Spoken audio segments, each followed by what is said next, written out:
What up, this is Rama Screen covering movies, TV, and entertainment, and here's my review of Netflix new comedy series, Space Force. Hey, before you watch my review, please subscribe to my channel, press that like button, and ring that bell so you can get notified whenever I post new videos. And if you would like to help support this channel, please do so at patreon.com/ramascreen.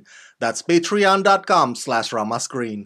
Let's rock this. First up, I would like to say thank you to Netflix for granting me the screeners to the entire 10 episodes of this new show. They've asked me to not spill any spoilers, therefore, this video review is spoiler free. I repeat, there are no spoilers in this video review. Okay, so what's my overall verdict?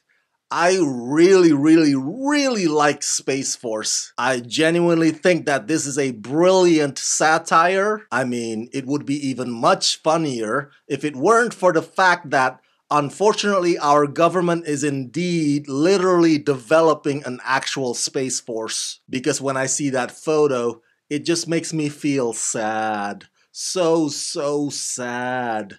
Our country is being run by children. But that is partly what makes this Netflix show genius, in that not only does it point out the ridiculousness of the Space Force program, but it also challenges and examines what we consider to be patriotism and the true purpose of space exploration. Created by Greg Daniels and Steve Carell, Space Force is a workplace comedy starring Oscar nominee Steve Carell as a decorated four-star General Mark Naird with dreams of running the Air Force.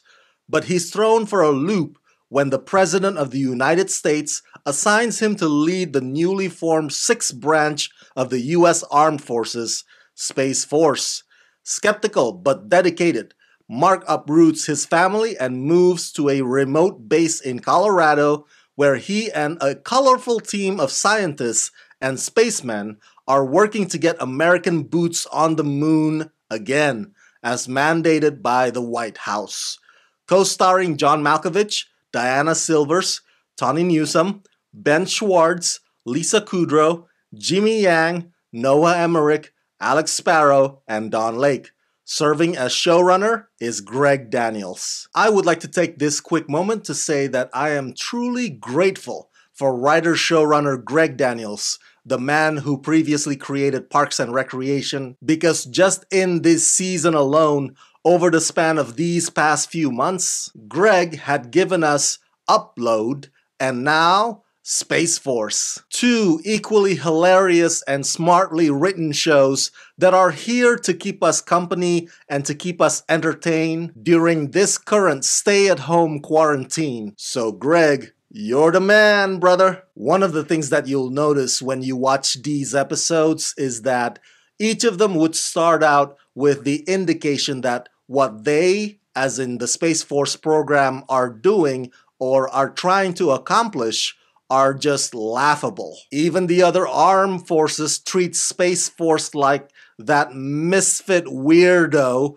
who doesn't deserve to sit at the big kid's table. But at the end of each episode, you'll notice that the writing always gives Steve Carell's character something worthwhile, something over which he and his colleagues can pat themselves on the back proudly. So there's something oddly sweet and endearing about that. It almost feels like you're watching an underdog story like Rocky freaking Balboa. The comedy is what you can expect from Greg Daniels and Steve Carell. There are frictions of personalities. There's humor that comes from expectations versus disappointments. This show's got plenty of supporting characters that are either full of themselves or just completely dumb. So it's highly amusing to see them collide in this facility that constantly feels the pressure to generate results, especially during the last few episodes,